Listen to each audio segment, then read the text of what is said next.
હવે જોઈએ સમાચાર વિસ્તારથી। 2 ડિસેમ્બર 2024ના રોજ કચ્છમાં એન્ફોર્સમેન્ટ ડિરેક્ટોરેટ ઈડીની નકલી ટીમે જ્વેલર્સ પેઢીને ત્યાં દરોડો પાડી 25 લાખથી વધુની ઉઠાંતરી કરી હતી। જો કે 4 ડિસેમ્બરે આ સમગ્ર મામલો સામે આવ્યો હતો, જેમાં પોલીસ દ્વારા 12 આરોપીઓની ધરપકડ કરવામાં આવી હતી, જ્યારે એક આરોપી હજુ પણ ફરાર છે। ત્યારે ઈડીની આ નકલી ટીમમાં ભુજના એક પત્રકાર, અમદાવાદની એક મહિલા સહિત 13 આરોપીઓ દ્વારા દરોડા પાડવામાં આવ્યા હતા। 13 ડિસેમ્બરે આ મામલે ગૃહ રાજ્યમંત્રી હર્ષ સંઘવી દ્વારા એક્સ પોસ્ટ પર ટ્વીટ કરવામાં આવ્યું છે, જેમાં તેમણે નકલી ઈડી ટીમના મુખ્ય આરોપી અબ્દુલ સત્તારને આમ આદમી પાર્ટીનો નેતા ગણાવ્યો હતો, જેની સામે આપ નેતા ગોપાલ ઇટાલિયાએ ટ્વીટ કરી કહ્યું હતું કે ટ્વીટની રમત કરવાને બદલે સામી છાતીએ ચર્ચા કરવા હાલે આવો। ગૃહ રાજ્યમંત્રી હર્ષ સંઘવીએ એક્સ પોસ્ટ પર ટ્વીટ કર્યું હતું, જેમાં તેમણે લખ્યું કે અરવિંદ કેજરીવાલની આમ આદમી પાર્ટીનું વધુ એક પરાક્રમ સામે આવ્યું છે। ગુજરાતમાં પાર્ટીના નેતાએ ઈડીની નકલી ટીમ બનાવી અને તેનો કેપ્ટન બની લોકોને લૂંટ્યા। કચ્છમાં ઝડપાયેલી ઈડીની નકલી ટીમનો કમાન્ડર ગુજરાત આમ આદમી પાર્ટીનો નેતા નીકળ્યો। આ છે કેજરીવાલના ચેલાની કરતૂતનો ખરો પુરાવો। ત્યારબાદ આમ આદમી પાર્ટી આપના નેતા અને પાટીદાર આંદોલનમાં સક્રિય ભૂમિકા ભજવનાર ગોપાલ ઇટાલિયાએ એક્સ પોસ્ટ પર ટ્વીટ કરી જણાવ્યું હતું કે હર્ષ સંઘવી ભાગે નહીં, ભાગતા નહીં। ટીવી પાછળ છુપાઈને ટ્રોલ સેનાની જેમ ટ્વીટની રમત કરવાને બદલે ગૃહમંત્રીને છાજે એમ સામી છાતીએ ચર્ચા કરવા હાલે આવો। કચ્છની નકલી ઈડી મુદ્દે આમ આદમી પાર્ટીને એક્સપોઝ કરવા હર્ષ સંઘવી જાહેરમાં ડિબેટ કરવાના સમય સ્થળની જાણ કરે। ઉલ્લેખનીય છે કે આ અગાઉ જ્યારે ગુજરાતમાંથી નકલી ઈડીની ટીમ પકડાઈ હતી, ત્યારે આપ નેતા ગોપાલ ઇટાલિયાએ એક્સ પોસ્ટ પર ટ્વીટ કરી જણાવ્યું હતું કે ગુજરાતમાંથી નકલી ઈડીની ટીમ પકડાઈ। મને તો આ ટીમ ઓરિજિનલ લાગે છે, કેમ કે આ લોકોએ ગુજરાતમાં દરોડા પાડવાની હિંમત તો કરી। આજે ગુજરાતના ગૃહમંત્રી હર્ષ સંઘવીએ ટ્વીટ કરી અને એવું કહ્યું છે કે આમ આદમી પાર્ટીના કોઈ ભૂતપૂર્વ કાર્યકર્તા નકલી ઈડી તરીકે પકડાયા છે। મારી એક જ વિનંતી છે કે હર્ષ સંઘવી ભાગે નહીં, ભાગવાની જરૂર નથી, ભાગો નહીં। ગૃહમંત્રી છો, ચેલેન્જ સ્વીકારો। અગાઉ પણ 8 પાસ ઠોઠ વ્યક્તિના મુદ્દે ડિબેટ કરવાની ચેલેન્જ આપીને ભાગી ગયા છો। કંઈ વાંધો નહીં, ગુજરાતની જનતાએ મોટું મન રાખી તમને માફ કર્યા છે, પણ હવે ફરીથી મોકો આવ્યો છે આમ આદમી પાર્ટીને ખરાબ ચિતરવાનો, આમ આદમી પાર્ટીને ખરાબ બતાવવાનો। તો આવો ફરીથી સામે આવી જાઓ। ટ્વીટ કરીને ભાગી જવાની જરૂર નથી। ગૃહમંત્રી છો, રેલવે સ્ટેશન ઉપર બેઠેલો કોઈ ટપોરી નથી। અત્રે મહત્વનું એ છે કે નકલી ઈડી મામલે અમદાવાદની રેલવે ડીઆરએમ ઓફિસમાં ટ્રાન્સલેટરની ફરજ નિભાવતા એક શખ્સે પોતાનું ખોટું ઈડીનું આઈડી કાર્ડ બનાવીને 13 લોકોની ટીમ બનાવી અલગ અલગ કામ સોંપીને ગાંધીધામના એક જ્વેલર્સને ત્યાં દરોડો પાડવાનું તરકટ રચ્યું હતું। ત્યારબાદ એક મહિલા આરોપીએ જ્વેલર્સ પેઢીના માલિકોનું ધ્યાન ચૂકવીને એક સોનાનું બિસ્કિટ, 6 સોનાના લેડીઝ બ્રેસલેટ પોતાના બેગમાં સરકાવી દીધા હતા।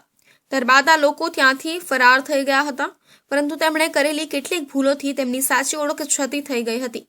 2 દિવસની મહેનત બાદ પૂર્વ કચ્છ પોલીસની એલસીબી અને એ ડિવિઝન પોલીસે નકલી ઈડી ટીમના 13 માંથી 12 આરોપીઓને ઝડપી પાડ્યા હતા।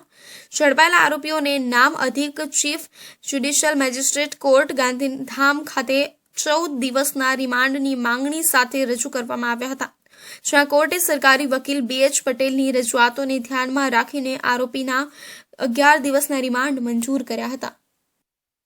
સેન્ટ્રલ ઝોનમાં દર વર્ષે રસ્તાની થતી ખરાબ હાલતને કારણે લોકોને પડતી અગવડને લઈ પૂર્વ બેઠકના ધારાસભ્ય અરવિંદ રાણાએ સેન્ટ્રલ ઝોનના રસ્તા સિમેન્ટ કોન્ક્રીટના બનાવવા માટે પાલિકા કમિશનરને પત્ર લખી રજૂઆત કરી છે।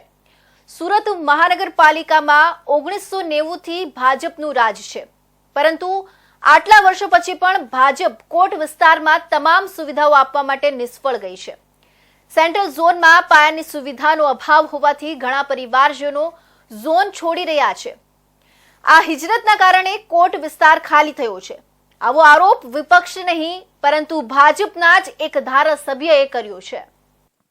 શહેરના પૂર્વ વિધાનસભાના ધારાસભ્યએ સેન્ટ્રલ ઝોનમાં સીસી રોડ બનાવવા માટેની માંગણી કરી છે। તેમાં આ પ્રકારનો ઉલ્લેખ કર્યો છે કે તેના કારણે ભાજપ દ્વારા પાયાની સુવિધા આપવામાં આવી ન હોવાની સીધી કબૂલાત કરી દીધી છે। સુરતના પૂર્વ વિધાનસભાના ધારાસભ્ય અરવિંદ રાણાએ શહેરના કોટ વિસ્તારમાં 9 મીટર કે તેથી વધુ પહોળાઈના રસ્તા સીસી રોડ બનાવવા માટેની માંગણી કરી છે.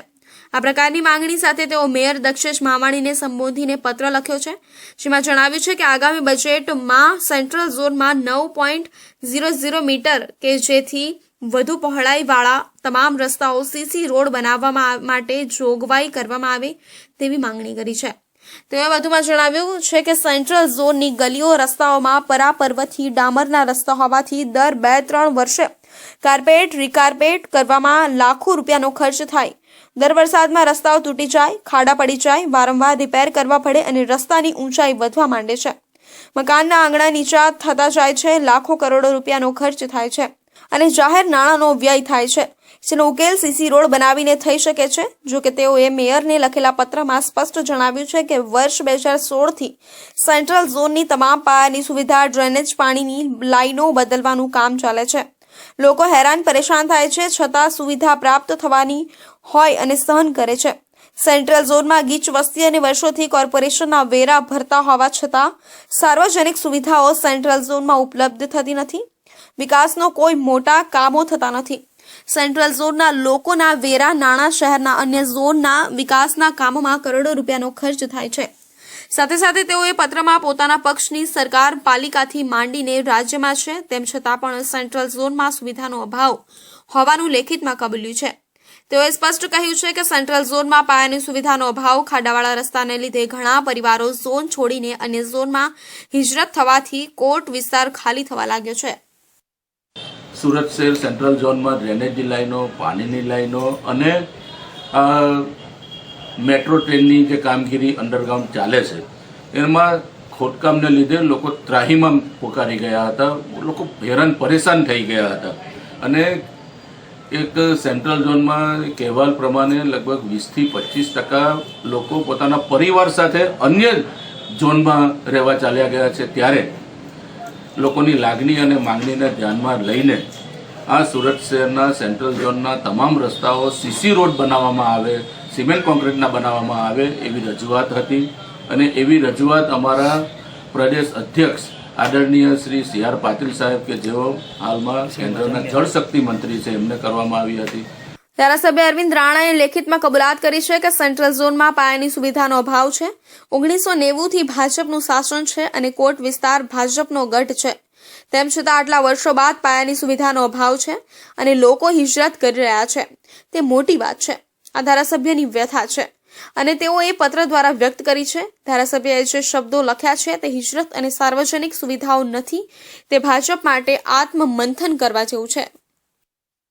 સુરત જિલ્લાના કામરેજ તાલુકાના 84 ટોલ નાકા ખાતે આમ આદમી પાર્ટીના કાર્યકર્તાઓ દ્વારા સ્થાનિક વાહનો પાસે ટોલ વસૂલવાના વિરોધનો કાર્યક્રમ કરવામાં આવ્યો હતો. આપના કાર્યકરો ટોલ બૂથ પર જઈ વિરોધ કરે તે પહેલા જ કામરેજ પોલીસે તેમની અટકાયત કરી લીધી હતી. સુરત જિલ્લાના કામરેજ ટોલ પ્લાઝા ખાતે ટોલ વધારાનો વિરોધ કરવા જઈ રહેલા આપ નેતાઓની પોલીસે ટીંગાટોળી કરી પોલીસ વાનમાં બેસાડી કામરેજ પોલીસ મથક ખાતે લઈ ગઈ હતી. કામરેજ ટોલ પ્લાઝા ખાતે થોડા દિવસ અગાઉ ટોલ વધારો કરવામાં આવ્યો છે. ટોલ વધારાની અસર સીધી વાહન ચાલકોના ખિસ્સા પર પડી છે, જેને લઈને વાહન ચાલકોમાં રોષ જોવા મળી રહ્યો છે. ટોલ વધારો પરત ખેંચવામાં આવે તેમજ GJ05 અને GJ19 ના વાહનોને ટોલ ફ્રી કરવામાં આવે તેવી માંગ સાથે હવે વિપક્ષ મેદાને આવ્યું છે અને સતત વિરોધ પ્રદર્શન કરી રહ્યું છે. કામરેજ તાલુકા આમ આદમી પાર્ટી દ્વારા વિરોધ પ્રદર્શન કાર્યક્રમ યોજવાનું નક્કી કર્યું હતું. કામરેજ તાલુકા પંચાયતના વિરોધ પક્ષના નેતા જગદીશ કથિરિયાની આગેવાનીમાં આપના નેતાઓ કામરેજ ટોલ પ્લાઝા નજીક એકઠા થયા હતા. તેઓ ટોલ પ્લાઝા ખાતે વિરોધ કરવા જાય એ પહેલા જ કામરેજ પોલીસે તમામ નેતા અને કાર્યકરોની અટકાયત કરી તેમની ટીંગાટોળી કરી તેમને કામરેજ પોલીસ મથક ખાતે લઈ ગઈ હતી. મેસેજ વાયરલ તો એ હતો કે જો આ જે અમારી જે માંગ છે એ પૂરી કરવામાં નહીં આવે, કારણ કે તમને ખબર છે કે જે તે સમયે પ્રફુલભાઈ પાનસેરિયા પોતે ધારાસભ્ય ન હતા ત્યારે પોતે વાસદ ટોલ નાકે પોતાનું લેટર પેડ આપી અને ટોલ મુક્તિ માટે જાહેરાત કરી હતી. તો આ પોતાની વિધાનસભા છે, જો વિધાનસભામાં પોતે ટોલ મુક્ત ન કરાવી શકતા હોય તો આવા ધારાસભ્યનું અમારે કામ નથી. ત્યાર પછી પ્રભુભાઈ વસાવા જે પોતે લોકસભાના એના સાંસદ છે, પોતાના વિસ્તારમાં અને પોતાની જવાબદારી છે, પરંતુ લોકો માટે જ્યારે મત લેવાના હોય ત્યારે જ આ બધા નાટક નખરા યાદ આવે છે. એટલે જો આ ટોલ મુક્તિ નહીં કરવામાં આવે તો બંનેના પૂતળા દહન કરીશું. વિરોધ કરી રહેલા નેતાઓએ સરકાર અને ટોલ પ્લાઝાનું સંચાલન કરતા NHAI વિરુદ્ધ સૂત્રોચ્ચાર કર્યા હતા. જ્યાં સુધી તેઓની માંગ નહીં સ્વીકારવામાં આવે ત્યાં સુધી આ લડત શરૂ રહેશે અને ટોલ પ્લાઝા ઓફિસ બહાર એકઠા થશે તેવી પણ ચીમકી ઉચ્ચારી હતી. સુરતના મુસાફરો અરવલ્લી એક્સપ્રેસમાં રાજસ્થાનથી પરત સુરત આવી રહ્યા હતા. તે સમયે રાજસ્થાન વિસ્તારના રિંગ્સ રેલવે સ્ટેશન પાસે સેકન્ડ એસી કોચમાંથી 6 યુવતી સહિત 7 મુસાફરનો સામાન ચોરી થયાની ઘટના સામે આવી હતી. ટિકિટના 2500 રૂપિયા ચૂકવ્યા બાદ પણ સામાન સલામત ન હોવાથી મુસાફરોમાં ભારે રોષ જોવા મળ્યો હતો, જેનો વિડીયો પણ સામે આવ્યો હતો. જો કે આરપીએફ જવાનો સાથે 1 કલાકની માથાકૂટ બાદ આ પેસેન્જરોની ફરિયાદ નોંધવામાં આવી હતી. સુરતના ઋષિ વિહારમાં રહેતા અને ટ્રેનમાં મુસાફરી કરી રહેલા રાજેન્દ્રભાઈ ચૌધરીએ જણાવ્યું હતું કે હું રાજસ્થાનથી સુરત આવી રહ્યો હતો ત્યારે સવારે 7:30 વાગ્યે Aravalli express train rings station પર પહોંચી હતી. ત્યારે એ 2 કોચમાં બેસેલી યુવતીઓએ અચાનક જ હોબાળો મચાવવાનું શરૂ કર્યું હતું. ત્યાં જતાં જાણવા મળ્યું કે કોચમાં બેસેલી 6 યુવતીનો સામાન ચોરી થઈ ગયો હતો. મેં મારો સામાન ચેક કર્યો તો મારો સામાન પણ ચોરી થઈ ગયો હતો. ત્યારબાદ પેસેન્જરે ચેઇન પુલિંગ કરી હતી, જેથી આરપીએફના જવાનો પેસેન્જરની વચ્ચે પહોંચ્યા હતા. આરપીએફના જવાનોએ અમારી ફરિયાદ લેવાના બદલે અમારી સાથે જીભા જોડી પર ઉતરી ગયા હતા અને ટ્રેન જવા દો, તમારે ફરિયાદ કરવી હોય તો આગળના સ્ટેશન ઉપર કરી દો એવું કહ્યું હતું. પરંતુ જે લોકોનો સામાન ચોરી થયો હતો તે લોકોએ ભારે વિરોધ નોંધાવ્યો હતો. બાદમાં જીઆરપીના જવાનો દોડી આવ્યો હતો અને તેઓએ જણાવ્યું હતું કે અમે એક વ્યક્તિને પકડ્યો છે, જેની પાસે 3 બેગ મળ્યા છે. ત્યારબાદ 2-3 વ્યક્તિના સામાન મળ્યા હતા. અમે ત્યાં FIR કરી હતી, જેથી અન્ય લોકોના પણ સામાન મળી શકે.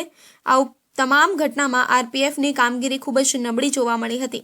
તેમણે ફરિયાદ લેવાના બદલે અમારી જોડે માત્ર જીભાચોળી કરીને ટાઈમ વેસ્ટ કર્યો હતો. જ્યારે જીઆરપીએ 1 જ કલાકમાં ચોરને પકડી પાડ્યો હતો.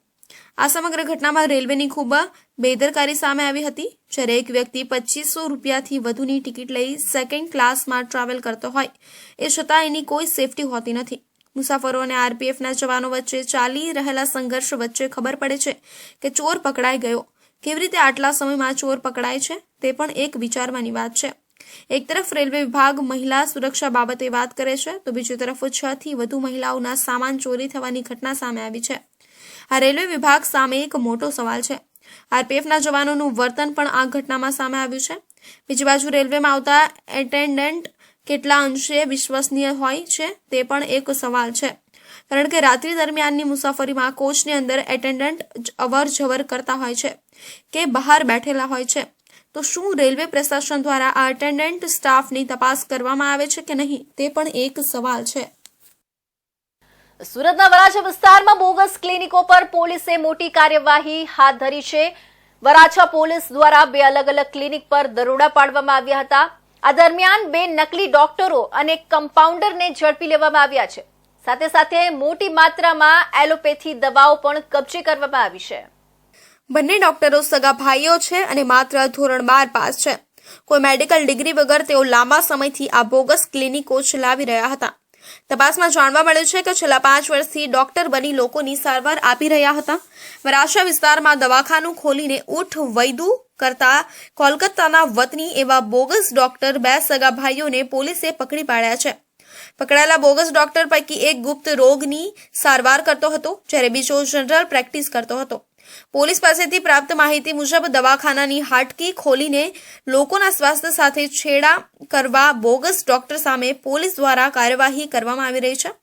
દરમિયાન વરાછા પોલીસે બાતમી મળી હતી કે મૂળ કોલકાતાના વતની 2 ભાઈઓ દવાખાના ચલાવી રહ્યા છે.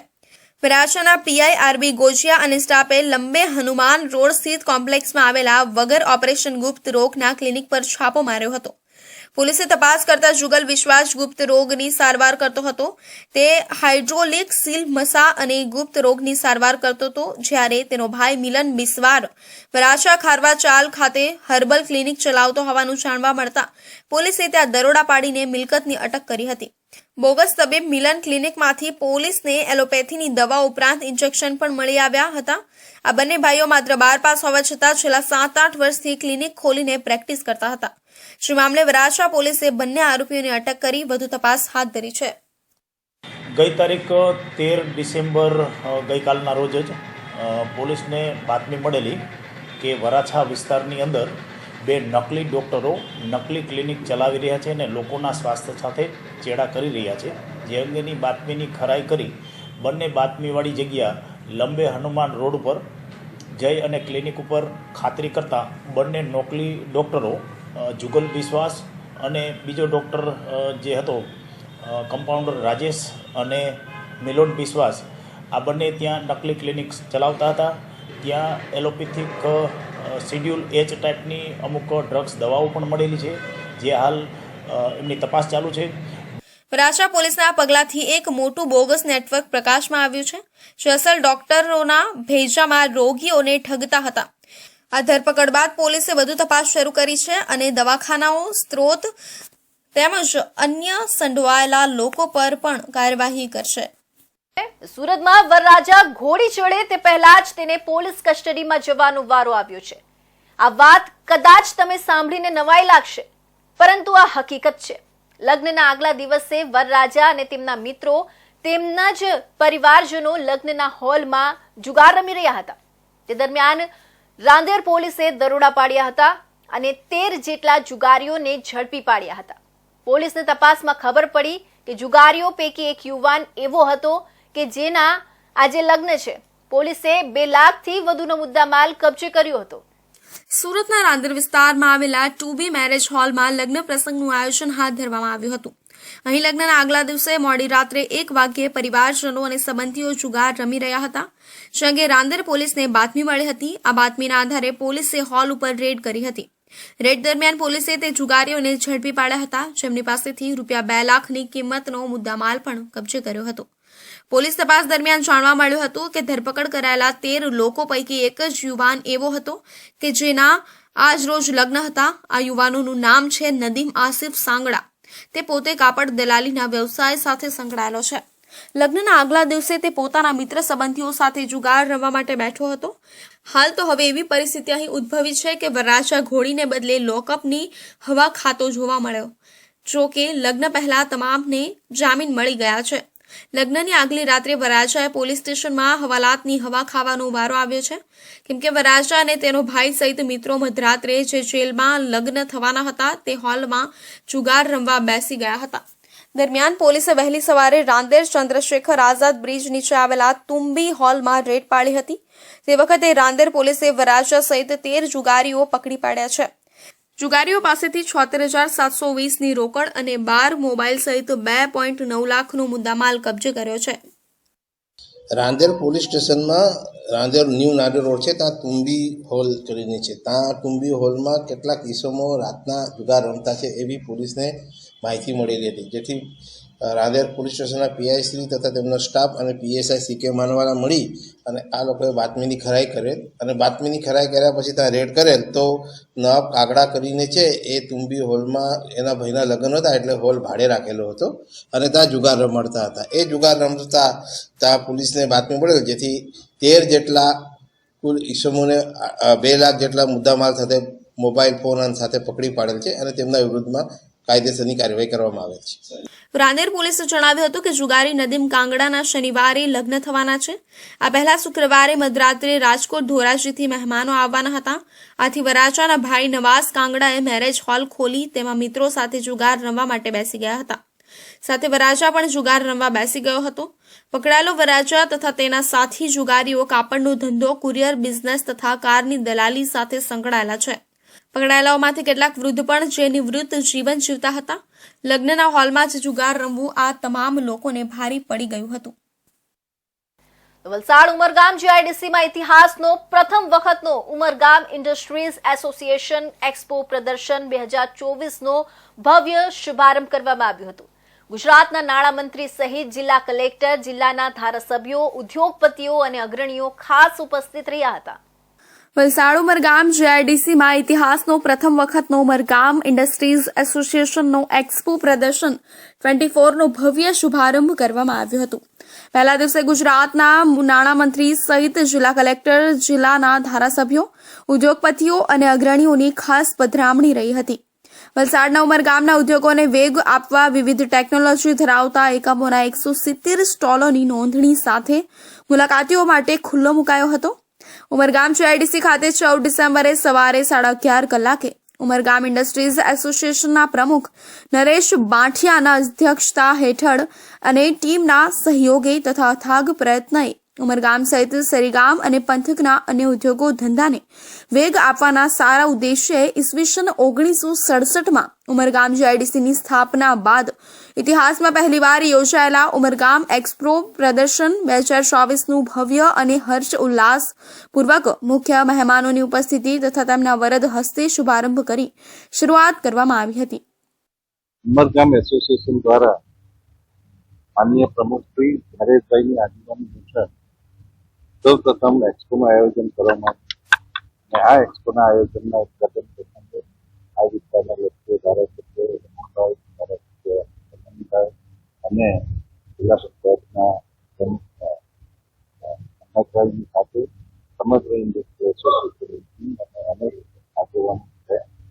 ઉમરગામ એક રીતે ઔદ્યોગિક દ્રષ્ટિએ સૌથી આગળ પડતું એસોસિએશન છે. આગળ પડતી ઔદ્યોગિક વસાહત છે અને ઉમરગામ બહારના લોકો આ એક્સપો પ્રદર્શનની મુલાકાતને નિહાળી શકે તે માટે UIA પ્રમુખના અથાગ પ્રયત્નએ આ 3 દિવસીય એક્સપો પ્રદર્શન માટે કામચલાઉ 3 ટ્રેનોનું સ્ટોપેજ આપવામાં આવતા ભારે પ્રશંસા કરવામાં આવી રહી છે.